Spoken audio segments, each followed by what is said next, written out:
Hi, I'm Tara Steele with Steele's Town Creek Farm. This is my daughter, Sayla. She wants to have a cameo. And I'm going to talk about how I recently processed some chickens with just a kill cone and a knife. So you know that you don't need to have a bunch of fancy equipment to process your own chickens. It can be really simple and basic. So I'm just going to walk through that process. And so if you haven't processed chickens before, kind of understand. If you've already processed chickens, then this is probably nothing new for you. But I know when I was new to processing my own meat, I had a lot of questions. I didn't really understand like how the whole process worked. And I felt like you had to have a scalder and a plucker to be able to do it. But you really just need a good sharp knife. I do dispatch my chickens with a kill cone. Now the process, the reason for doing a kill cone, if you haven't followed Joel Salatin before, I highly recommend checking him out if you're into the pastured meats.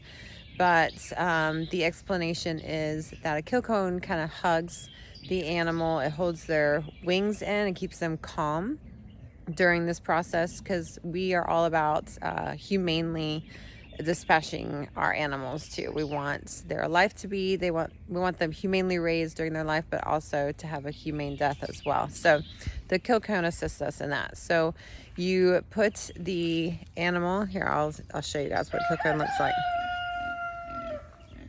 So this is a kill cone, and you put the animal in upside down. So they go in head first and their head will come out the bottom of this. And I just nail mine onto my building. This is my turkey one that's on here, and my chicken one can actually just fit right inside. So I don't nail this one, it just sits inside for my chickens. And then I have my turkey one there when I need it. So the kill cone hugs the animals, keeps them calm, and keeps their wings tucked in, because otherwise they might try to flap around. And I have assistants around here. Hold on, stop. They might try to flap around, and then they would damage and bruise their wings. So the kill cone helps hold their wings secure while you're doing that.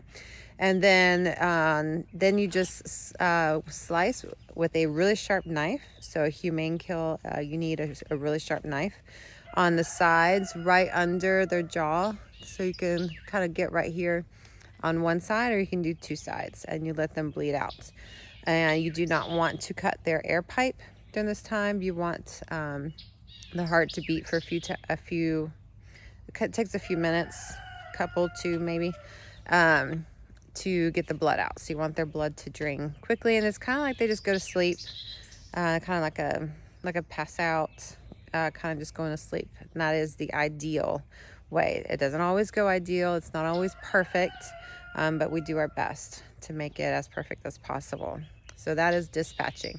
After dispatch, I usually have a table close by, and I put the whole animal on the table and then start the cleaning process. So I remove the head, and let me show you one of my knives too. So this is my new boning knife.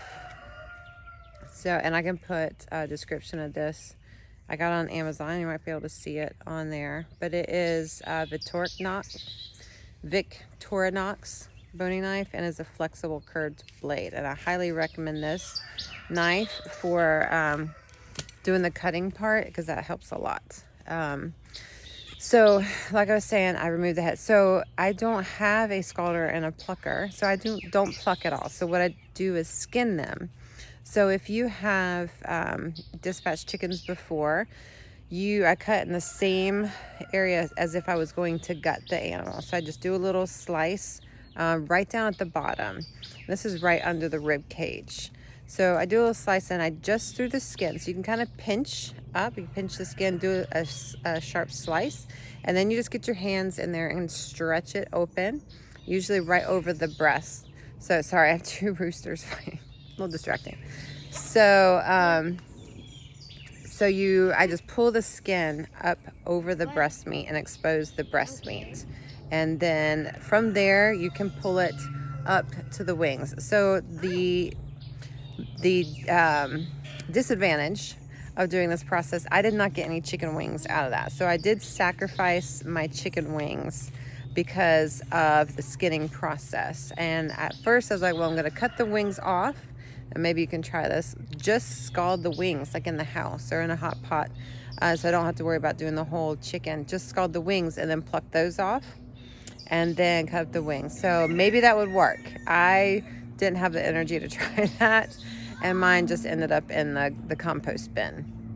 But so I did not have any chicken wings, but I exposed the breast meat and then pulled all the way down the legs, and pulled all the skin off the legs as well.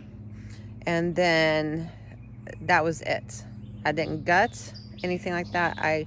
Then with my boning knife, I just start at I don't know if it's like the sternum on us, but just kind of go down that middle plate, that bone that goes down. And then you just slowly, you can go slow, take your time, because I cherish the breast meat. Go on either side of that bone, going down and slow, and the breast meat will actually kind of just pull away, just slowly kind of pull it away. I keep the tender on there, so the tender is actually under the breast meat. You can separate the tenders out if you like, or just keep them together, either way. And just kind of slowly pull and just slowly cut away, and you'll get your whole boneless, skinless chicken breast, just like that. So you get 2 of those. And then at the thigh joint, so when you're cutting up your chickens, you just got to find your joints. You're not going to be cutting any bone. You don't want any sharp pieces or anything like that. You just find your joints, like your ball and joints, just like we have, and you're just cutting in between the joints. You're cutting the ligaments that's keeping those together. So you're not cutting any bone at all. You find where the joints come together, and you just kind of easily slice. You kind of pop them a little bit so you can find those joints and just easily slice through those. And you can just take your whole leg off. And then if you want, you can separate your next joint, kind of the knee joint, and get your leg and thigh separated if you want. Some I keep together, and then some I take off. And it's real easy to take that skin off that thigh, so you'll have a skinless thigh and a leg. And then cut your feet off too. It's kind of like the ankle joint. Just find where it meets and you just easily slice that off. Those feet I keep either raw for dog treats, dehydrate them for dog treats, or keep them raw and throw them in your chicken stock, your bone broth. You can skin the whole chicken, gut it out, and keep that carcass, and then put that in your chicken stock. So that's how you can make some really good bone broth, is with your carcass of your chicken. After you've gotten all the meat off, keep that carcass, and then you put that in for your bone broth, and put a few feet in there too, because that's gonna be a lot of collagen in your bone broth. So you want those feet. But I do a lot, so I don't need all of them for bone broth. So a lot of them go to my dogs too. They're really good, healthy, natural dog treats. So I think I went through the whole process. The rest of my carcasses I bury in my compost bin.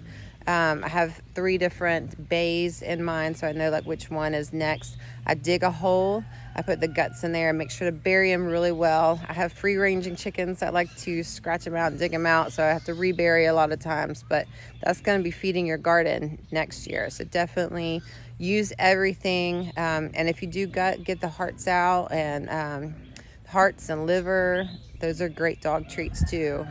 And some people eat them as well, but I usually give them to my dog. But I think that's pretty much the whole process. So if you have any questions, just let me know. But I just wanted to explain how easy it can be. I mean, this can be a really quick process. There's very little setup. You can just come out. Now I do catch my chickens up the night before, and I don't give them feed, and I process first thing in the morning, usually because it's getting a little bit warm in the afternoon. You don't want to be out in the sun doing this. It needs to be in shade. So if you need a covering, you want to do it before it gets warm, because that's when the flies come out. So do it first thing in the morning, so you don't have flies and sunshine or anything like that bothering you either. So hopefully that process makes sense. But let me know if you have any questions. And if I think of anything else, then I'll try to add to this. All right, I hope that helps, and happy chicken processing.